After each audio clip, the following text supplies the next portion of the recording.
Welcome to another episode of Beneath the Surface, where we uncover the darkest, most chilling true crime stories. Tonight, we dive into the mysterious disappearance of Claire Hollister, a beloved pharmacist from the small town of St. Mark's. What started as a routine evening quickly spiraled into a case that would shake the foundations of this quiet community. The chilling voicemail she left behind, the eerie woods, and the legend of a vengeful spirit. This is a story that will make you question everything you thought you knew about your town. Stay tuned as we unravel the mystery, step by step. St. Mark's was the kind of town where everything moved at its own slow, predictable pace. A town where neighbors waved to each other from their porches, where the sun seemed to always shine just a little brighter, and where the hustle and bustle of city life felt like something from another world. It was the type of place people flocked to when they were looking for a life that offered peace, tranquility, and familiarity. For Claire Hollister, St. Mark's had been her home for as long as she could remember.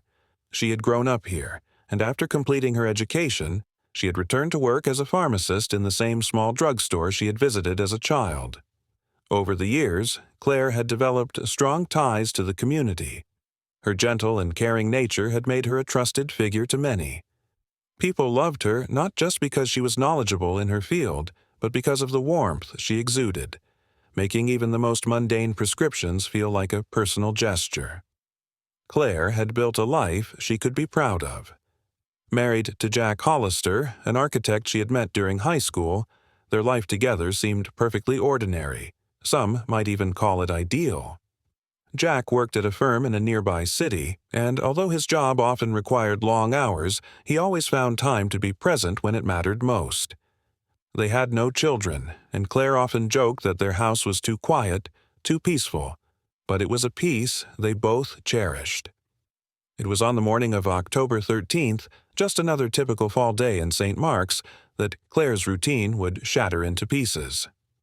Claire woke early, as she always did. The days were getting shorter, and the mornings were filled with the crisp scent of autumn in the air. Jack had already left for work, his commute to the city lasting about an hour, so she was alone in their quiet house. She made herself a cup of tea, something she did every morning to start her day right before heading out for her walk. The small neighborhood where they lived was perfect for a morning stroll. Streets lined with golden leaves, houses tucked away behind well-kept lawns. It was the kind of place where the air felt fresh and the sky seemed just a bit bluer. She passed the park, waved at a few familiar faces, and nodded at Mr. Calder, who was out walking his dog. The simplicity of it all was soothing.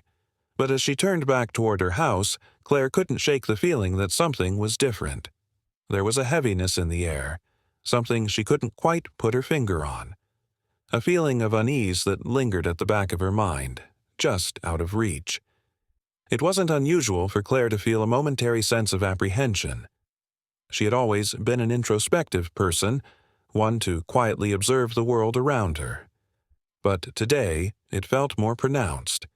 The air was thick, the world around her unusually still. Later that morning, Claire arrived at her job at St. Mark's Pharmacy. The store was nestled on the main street, not far from the small town square.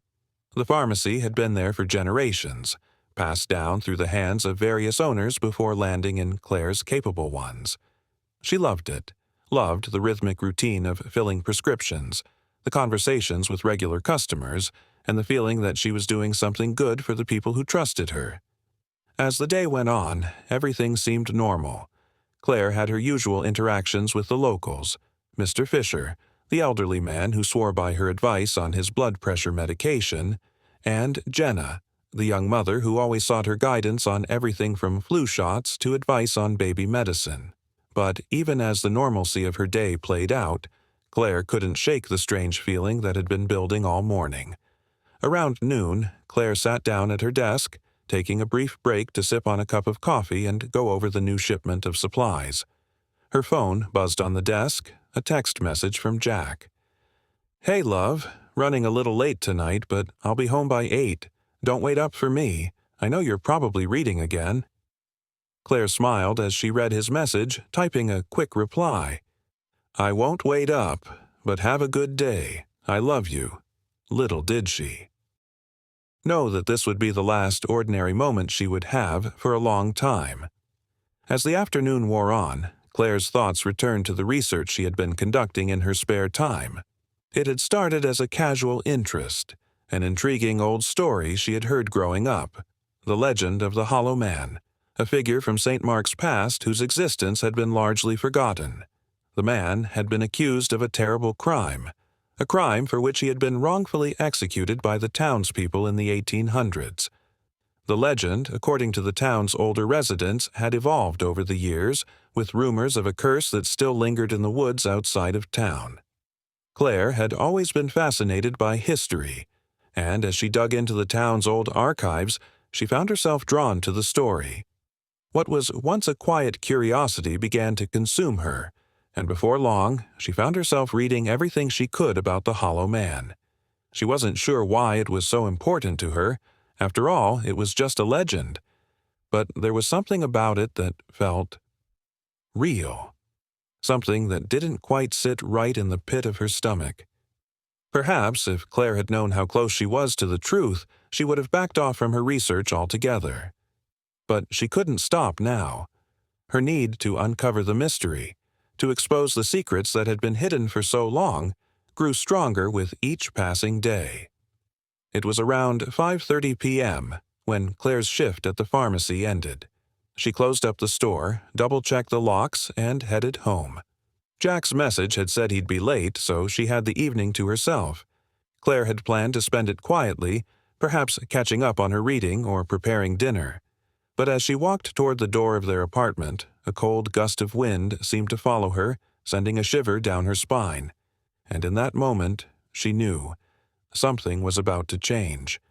Something was coming. Something that she could neither prevent nor escape. The evening began like any other in the Hollister household.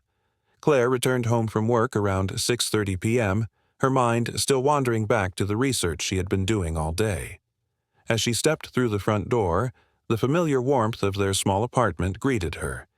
The faint smell of fresh coffee lingered in the air from earlier, and the soft hum of a nearby lamp made the space feel calm and inviting. It was moments like these, quiet, simple, that Claire loved the most. Despite her growing obsession with the Hollow Man legend, she cherished the peace that home provided. As she hung up her coat and dropped her purse by the door, Claire noticed the faint noise of the television from the living room. Jack's favorite news channel played in the background, but he was nowhere to be seen. "Jack?" she called, her voice carrying into the stillness of the apartment. There was no answer, but Claire wasn't worried. Jack often worked late, and tonight, like most nights, he had texted to let her know he would be home later. It wasn't unusual for him to get caught up in work. Claire had long ago gotten used to his late hours and busy schedule. She wandered into the kitchen to prepare a light dinner for herself. The faint rumble of Jack's car engine outside signaled his arrival home, but as Claire stirred a pot of soup on the stove, she felt an odd, sudden shift in the atmosphere around her. It was subtle at first, something she couldn't quite explain. She had just started to hum softly to herself when the door creaked open behind her. "Hey, you're home," Claire said, smiling without turning around, but the response she received wasn't from Jack. It was silence. Claire furrowed her brow and turned around, expecting to find him standing there, a tired smile on his face, ready to relax after a long day. Instead, she was met with an empty doorway. "Jack," she called again, her voice now laced with confusion. There was no reply. The apartment seemed too still, too quiet. Claire felt the air grow heavier, as if the room itself were holding its breath.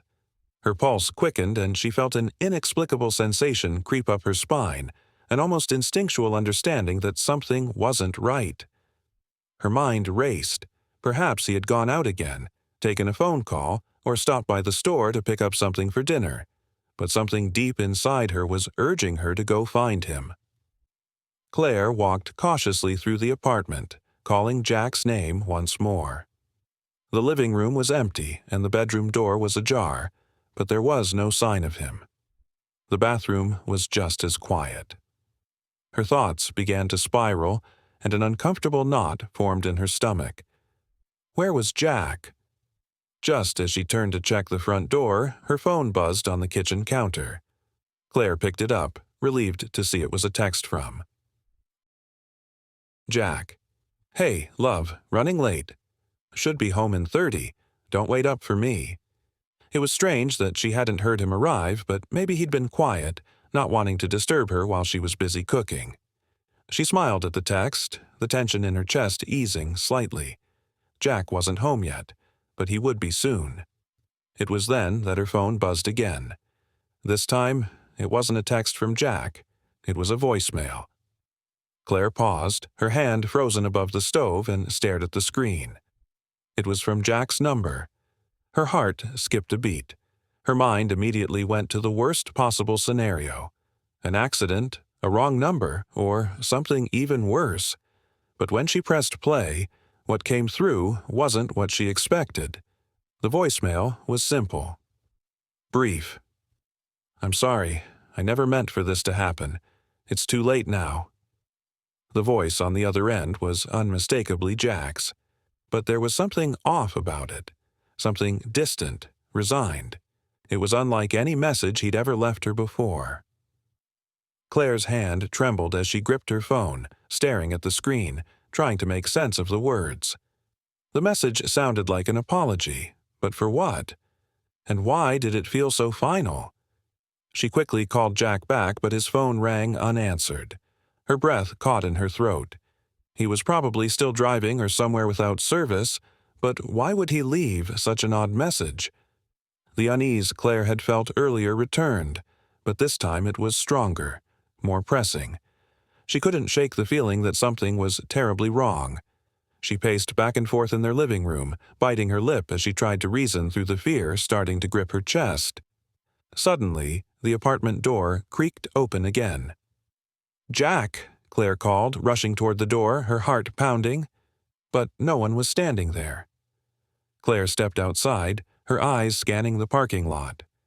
Jack's car wasn't there.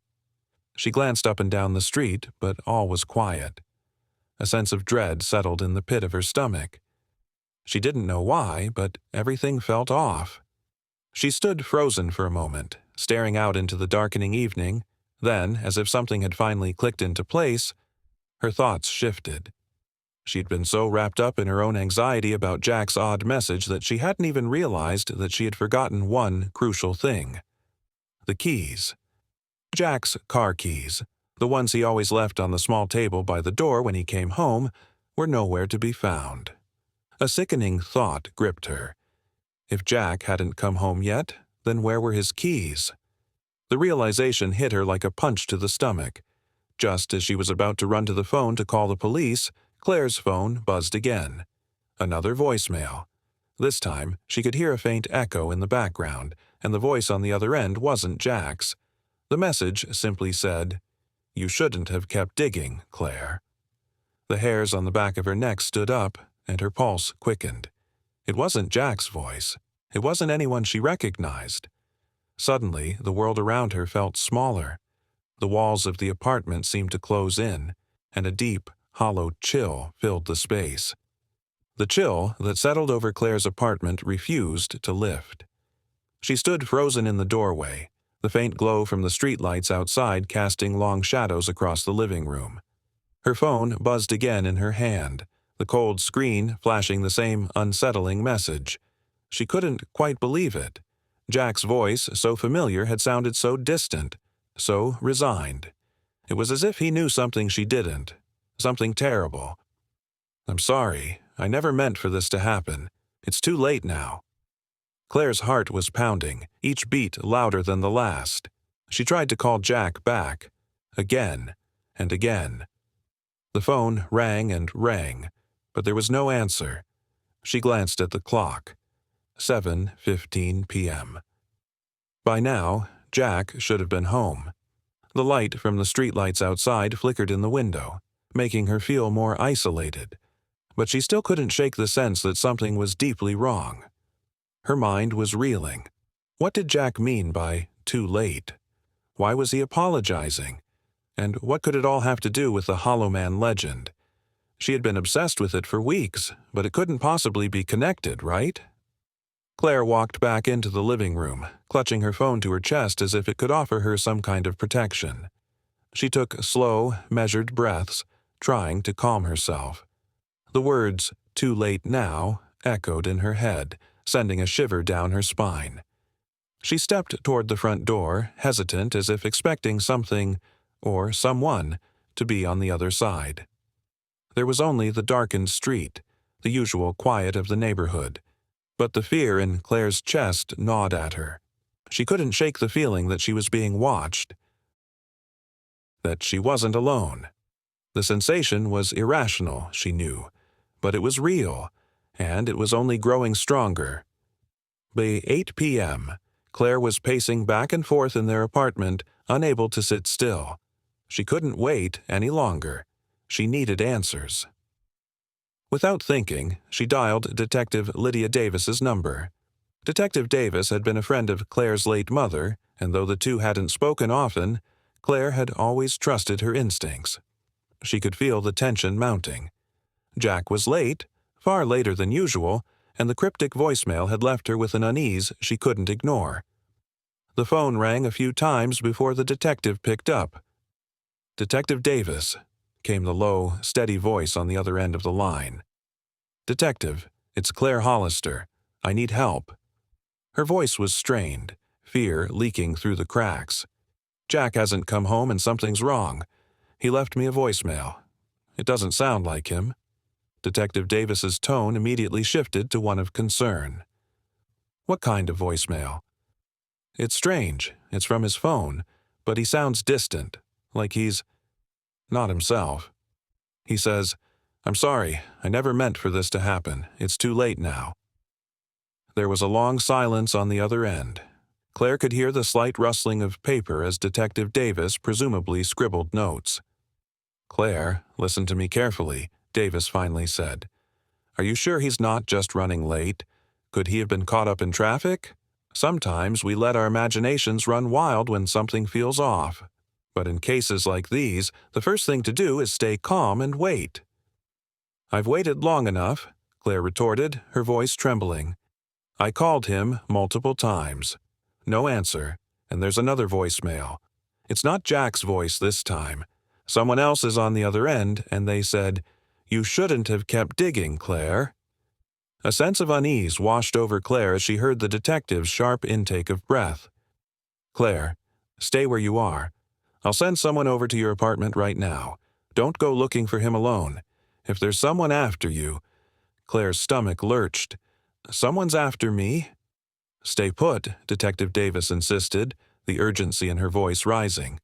"Don't go outside, and don't trust anyone right now. I'll be there soon. Just wait for me." As soon as Claire hung up the phone, she locked the door, double-checking the deadbolt. Her fingers trembled as she gripped the doorknob. Every creak of the apartment felt amplified. Every gust of wind outside sounded like footsteps. The minutes dragged on. Her thoughts kept racing back to the legend of the Hollow Man, the strange disappearance of people from St. Mark's over the years, the whispers of a curse that had plagued the town.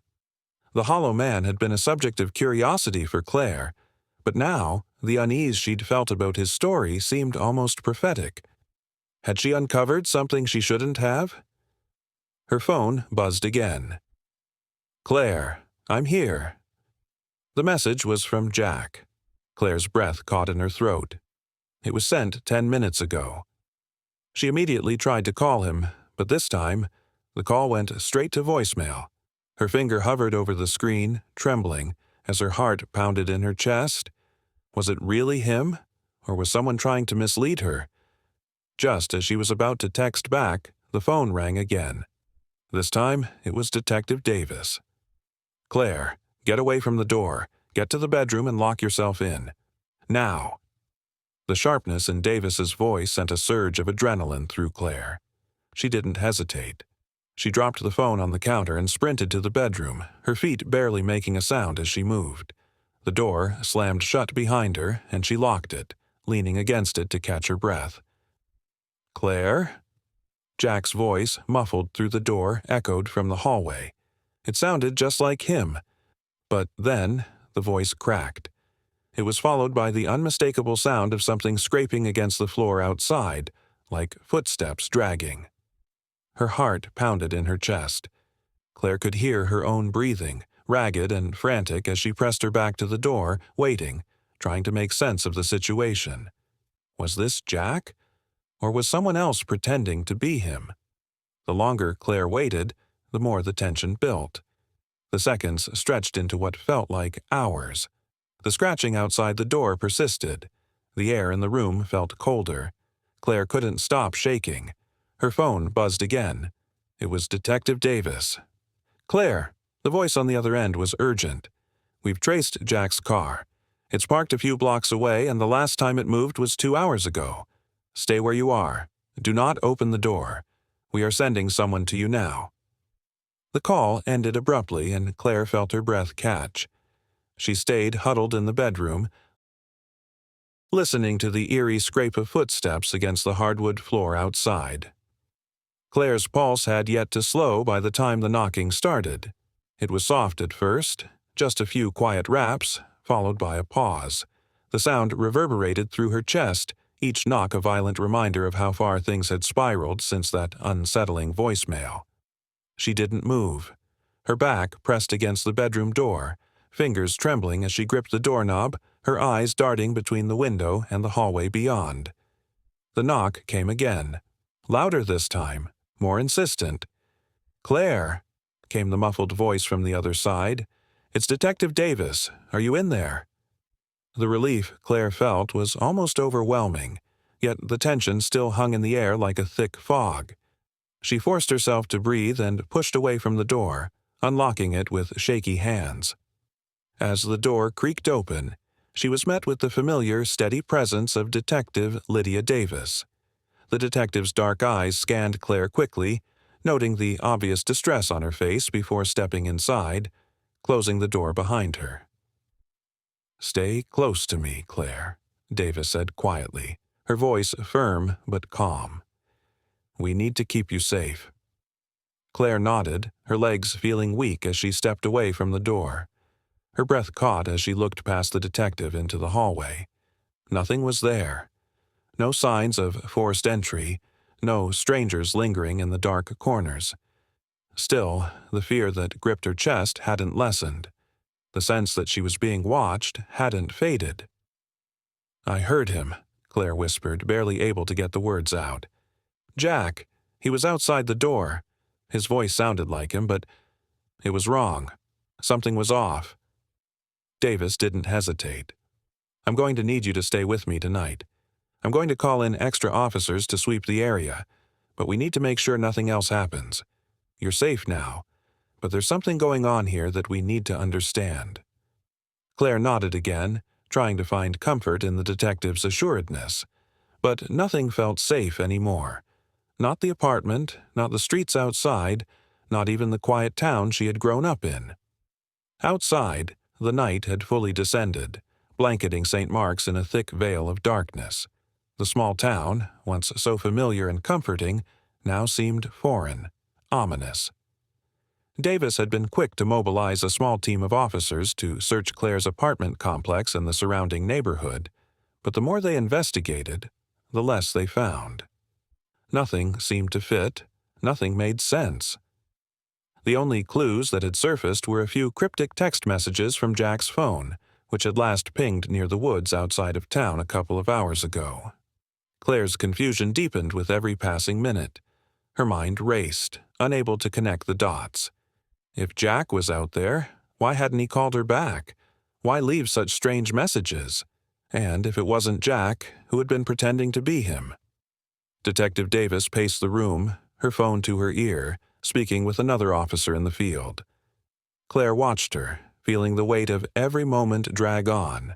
She wanted to ask so many questions, wanted to know why this was happening to her, to her husband, but she couldn't bring herself to speak. The fear that had clung to her all night seemed to have become part of her, saturating her every thought. "We found his car," Davis said after hanging up, her eyes narrowing in thought. It's parked a few blocks from here, on Maple Street, just like the GPS showed. It hasn't moved since 7:45 p.m., but there's no sign of Jack. Claire's throat went dry. She could hardly believe what she was hearing. Jack's car, his vehicle, the one he'd been driving for years, was sitting there, empty. The message was clear. Jack had been there, but where was he now? Why had he left? Davis's expression darkened, the concern in her eyes hardening into determination. We need to take a closer look at the area around the car. I'm going to bring in a few more people to assist. Stay here, Claire. You're safe, but I want to make sure we're not missing anything. After Davis left, Claire sat in the living room, alone again, surrounded by the silence of her apartment. She pulled a blanket around her shoulders, trying to ward off the cold that had settled deep inside her. It wasn't just the weather that made her feel chilled to the bone. It was everything. The mystery, the fear, the unknown. Claire couldn't shake the feeling that she was on the edge of something dangerous, something she couldn't control. Her phone buzzed once more, snapping her from her thoughts. This time it was a text from Jack.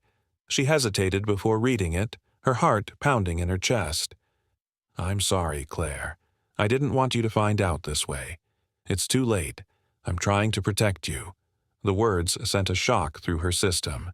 Her hands trembled as she reread the message over and over, the dread mounting with every word. Jack, her husband, had never spoken to her like this before. Was it really him? Was someone pretending to be him again? Suddenly, the door to her apartment opened slowly, and Detective Davis stepped inside, flanked by 2 officers. Claire, Davis said, her voice low but urgent, we found something near the car, something that doesn't make sense.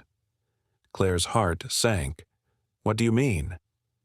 We found traces of blood. Not a lot, but enough to raise concern. It looks like it came from Jack's hand. We also found a torn piece of his jacket. Claire stood, her legs weak beneath her. What does that mean? Is he hurt? Where is he? Is he okay? Davis's expression softened. We don't know. We have to assume the worst. But we're going to keep looking. We won't stop until we find him, Claire. I promise. As the hours passed, the investigation seemed to stretch into infinity. Claire was left alone in her apartment once more, the silence now deafening. The officers had gone, the last of the search teams having swept through the surrounding area without finding any more clues. It was 2 a.m. by the time Detective Davis returned, her face grim. She didn't need to say anything. The lack of answers, the unanswered questions, they all hung heavily in the air. I'm sorry, Claire, Davis said softly. We haven't found Jack. We're going to keep searching, but we don't have much to go on. The blood and jacket piece are concerning, but right now, we have no idea where he is or who did this. Claire's heart pounded, but she couldn't bring herself to speak. She felt numb. Her whole world had been turned upside down in the span of a few short hours. Jack was gone, and no one knew why. Davis paused for a moment before speaking again. There's one more thing we found near the car, a small scrap of paper. It had something written on it. Claire's breath caught. What was it? Davis handed her a small, crumpled piece of paper. Claire unfolded it, her hands shaking as she read the words scrawled on it. The Hollow Man is coming. As the days passed, the search for Jack seemed to stall. Detective Lydia Davis, though unwavering in her commitment, had exhausted every lead. Claire had remained at home, occasionally venturing out to speak with investigators, but each time the silence grew more unbearable. The town of St. Mark's, once a peaceful and familiar place, now felt like a prison. Every time Claire stepped outside, she could feel the eyes of the town upon her.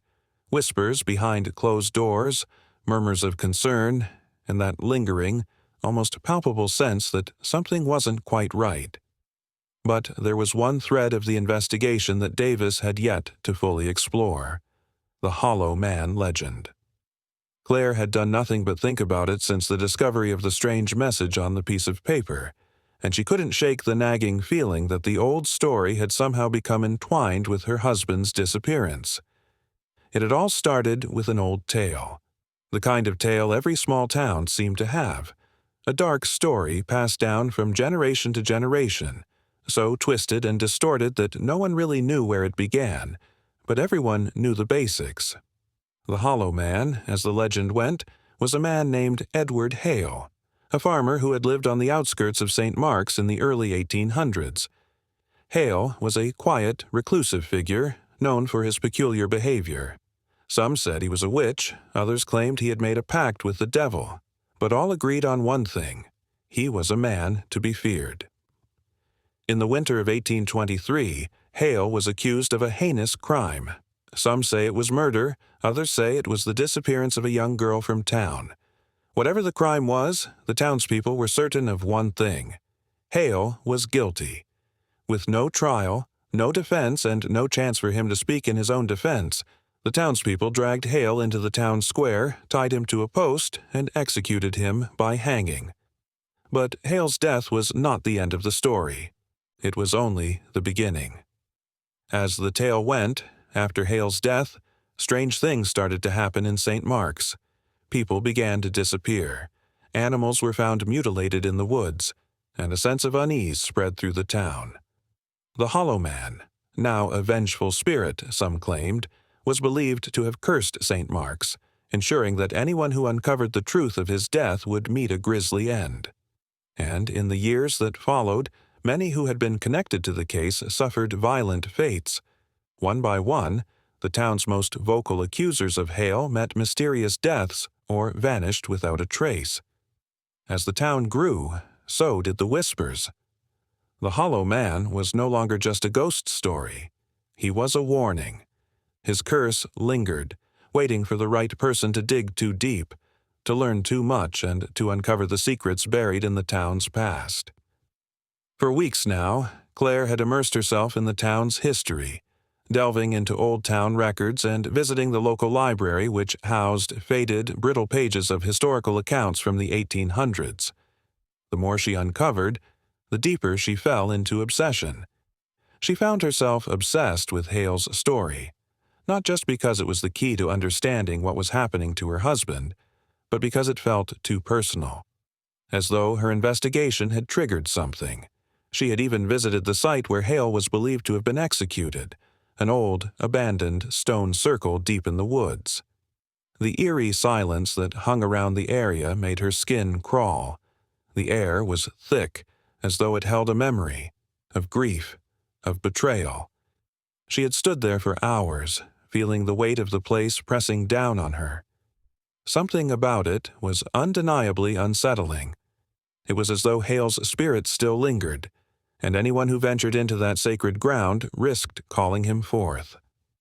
After that visit, Claire had been unable to sleep, her dreams filled with the sounds of whispers in the night, of a hollow, empty voice calling her name. It wasn't until Claire found an old letter buried beneath some of Hale's historical records that a new revelation came to light. The letter was written in an elegant, flowing hand, the ink faded but legible. It was addressed to someone named Margaret Blythe, a woman Claire had never heard of before. The letter spoke of an affair between Margaret Blythe and Edward Hale. It was clear from the letter that the two had been in love, secretly, quietly, and then, just as Claire read deeper into the letter, the words began to change. The tone became darker, more desperate. Hale, it seemed, had uncovered a betrayal. Margaret had been promised to another man, a powerful one, whose influence reached the highest places in the town. Hale's rage had boiled over, and he had threatened to expose everything. And then the letter abruptly ended, as if the writer had been interrupted. The last sentence, hastily scribbled, seemed almost like a warning. The Hollow Man will come. He will find us all. This was the first real clue Claire had found linking Hale's life to the present. But the letter raised more questions than it answered. Who was Margaret Blythe? Was she still alive? And what did it mean that Claire had uncovered this secret, this betrayal? Was it the digging the cryptic message referred to? Had Claire, in her quest for answers, triggered something she didn't fully understand. As Claire pondered this, another piece of the puzzle fell into place. The second voicemail she had received, the one from an unfamiliar voice warning her about digging too deep, came to mind. Claire's gut told her it wasn't just a coincidence. Someone didn't want her to uncover the truth. Someone was watching, waiting, and they were connected to the story of the Hollow Man. The more Claire thought about it, the more she realized that the legend wasn't just a story, it was a warning. It wasn't just about a ghostly figure haunting the woods. The Hollow Man was a symbol of the town's darker, hidden past.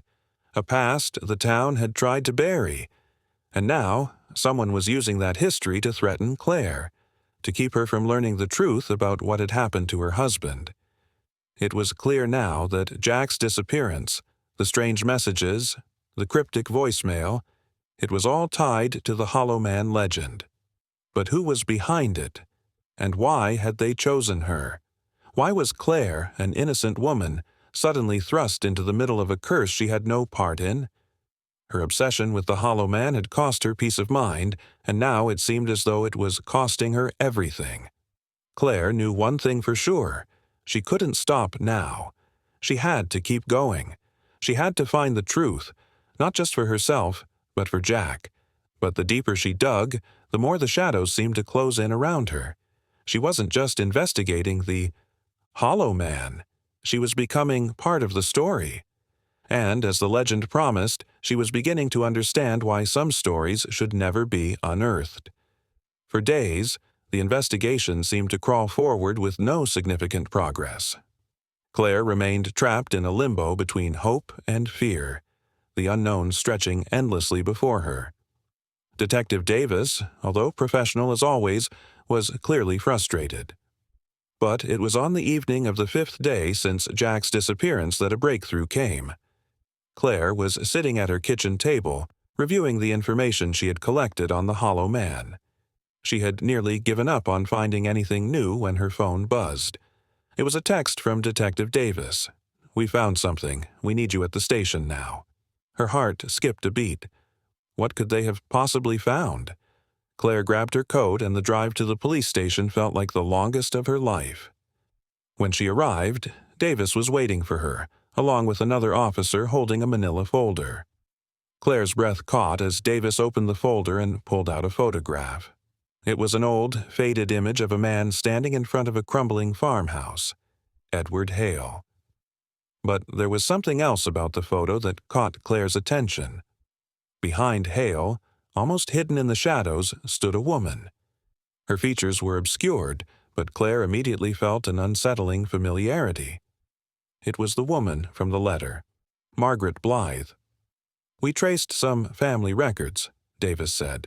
"Margaret Blythe was a direct ancestor of someone still living in town, a relative by the name of Ian Blythe." Claire stared at the photograph, realization dawning on her. The Hollow Man wasn't just a legend. It was linked to the very people who had lived in St. Mark's. And now, their descendants were still living among the townspeople, hiding secrets buried long ago.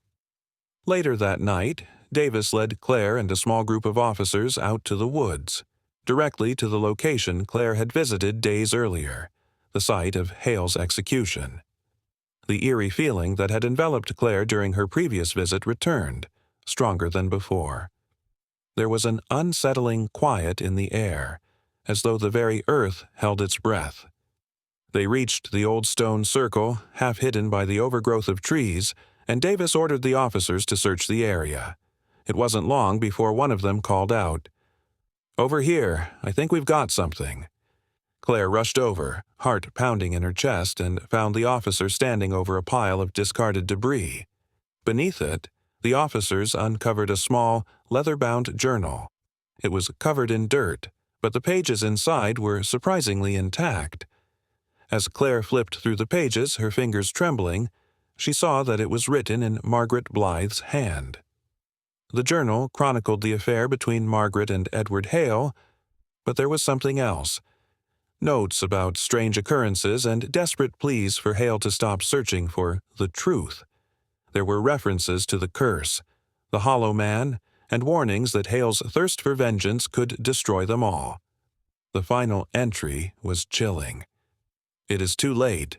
He will find us, and when he does, we will all pay the price." Claire's stomach twisted. They had uncovered a piece of the puzzle that not only linked Hale's curse to the Blythe family but hinted at a deeper, more insidious connection to the present day. With the journal in hand, Claire returned home, her thoughts racing. The connection between Hale's curse, Margaret Blythe, and her own investigation was clearer now than ever before. As she read through the journal's final entries again, Claire could feel the weight of the past pressing down on her. She learned that Margaret Blythe had left St. Mark's after Hale's execution, disappearing without a trace, but it was clear that the curse had followed her. The journal spoke of an inheritance passed down through generations, some kind of knowledge or power linked to the Hollow Man's vengeful spirit. It wasn't just the Hollow Man they had to fear, it was the knowledge of the curse itself. Those who uncovered the truth were doomed to suffer, and Claire realized with a sudden, horrifying clarity, this was why she had become the target. She had learned too much. She had dug too deep. That night, as she lay in bed, Claire heard the unmistakable sound of footsteps outside her window. She froze, her heart racing. Were the town's dark secrets finally catching up to her? Claire's obsession with the Hollow Man had led her down a dark path, and now the line between reality and myth was beginning to blur. She could no longer tell if her fear was based on actual threats or if it was simply the result of weeks of relentless searching. But there was no turning back now. The next morning, Davis called Claire into the station once again. This time, there was urgency in the detective's voice. "We found something new," Davis said. A witness came forward. The witness was an elderly woman named Ruth, who had lived in St. Mark's her entire life. She claimed that when she was a child, she had seen something strange in the woods, the figure of a man, tall and hollow-eyed, who seemed to follow her and her friends whenever they ventured near the site of Hale's execution. Ruth had never spoken of it to anyone, believing the town would label her as crazy, but now, with the recent events unfolding, she felt it was time to speak the truth. Ruth's account fits the timeline, Davis explained. It seems the Hollow Man's legend may have been more than just a ghost story. There are reports of similar sightings, disappearances, spanning over a century. Every time someone got too close to uncovering the curse, the Hollow Man appeared. Claire's mind raced. Was the Hollow Man real? Or was someone using the legend to manipulate the people of St. Mark's? As the investigation progressed, Davis and Claire dug deeper into the history of the Blythe family, uncovering strange connections between them and the other disappearances in the town. It wasn't long before they made a chilling discovery. Ian Blythe, the relative of Margaret Blythe, had been living in St. Mark's under an assumed name, an alias that had gone unnoticed by most of the town's residents. They tracked Ian Blythe to an old, decaying house on the outskirts of town, far removed from the main street. When they arrived, Davis and Claire found the door slightly ajar. The house was eerily silent, and Claire's skin prickled as they stepped inside. "What do you think?" Claire whispered to Davis. "I think we're about to find out who's behind all of this," Davis replied. They moved cautiously through the house, searching for any signs of Ian Blythe. Claire's heart raced as they ventured into the basement, where they found strange symbols painted on the walls. In the center of the room was a large, makeshift altar. It was here that Claire's blood ran cold. The man who had been following her, whose voice had taunted her in the night, was none other than Ian Blythe. As Davis confronted him, Ian's eyes glinted with madness. He laughed, a hollow, chilling sound that sent a shiver through Claire's spine. "You think you can stop the Hollow Man? The curse is real, and now you'll be part of it forever." The confrontation with Ian Blythe was swift and violent. In a desperate attempt to protect Claire, Davis managed to restrain Ian, but not before Claire saw the terrifying truth. Ian was no mere man. He was the Hollow Man. He had been hiding in plain sight, manipulating the town, using the fear of the legend to control everyone. As they took Ian into custody, Claire realized the terrifying implications of what had happened. The Hollow Man wasn't just a ghost. It was a force that had been passed down through generations, a curse that had taken root in the Blythe family. And now, Claire had uncovered the truth. But at what cost? The town of St. Mark's was forever changed. The revelation that Ian Blythe had been behind the Hollow Man legend shattered the town's sense of safety. The truth was out, but it had come with a price. People whispered about the curse, about the dangers of digging too deep into the town's history, but Claire no longer feared the legend. With Ian Blythe in custody, the curse was broken, or so they hoped, but Claire knew better than to believe that the darkness was truly gone. The Hollow Man's legacy would always linger in St. Mark's, and the truth she had uncovered had cost her more than she could have ever imagined. As Claire stood outside the police station, watching the sun rise over the town, she knew that her life would never be the same. She had faced the shadows, and now she would live with their consequences. The case of Claire Hollister's disappearance and the terrifying truth behind the Hollow Man legend would forever haunt St. Mark's. The town, once peaceful and idyllic, had been shaken to its very core by the unearthing of a curse that had lingered for centuries. The truth was no longer just a story. It was a living, breathing nightmare, one that had claimed the lives of many and had almost taken Claire as well. With Ian Blythe arrested and the Hollow Man legend exposed, Claire thought she could finally begin to heal. The dark presence that had shadowed her every step was gone, or so she hoped. But the memories of those harrowing days would remain etched in her mind forever, reminding her of the dangers of digging too deep into the past. The people of St. Mark's would move on, but the legacy of the Hollow Man would never be forgotten. Claire would live the rest of her life with the knowledge that some truths, no matter how deeply buried, should have stayed hidden. And as for the curse? Well, some stories are never truly finished. Even in a town as small as St. Mark's, the shadows of the past have a way of reaching into the present, reminding us that we're never truly free of the things we try to bury.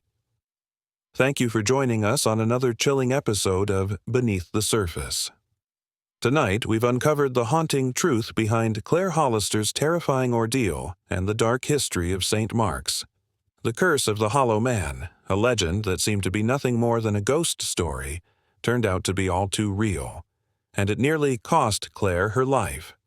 As always, remember that the past has a way of catching up to the present.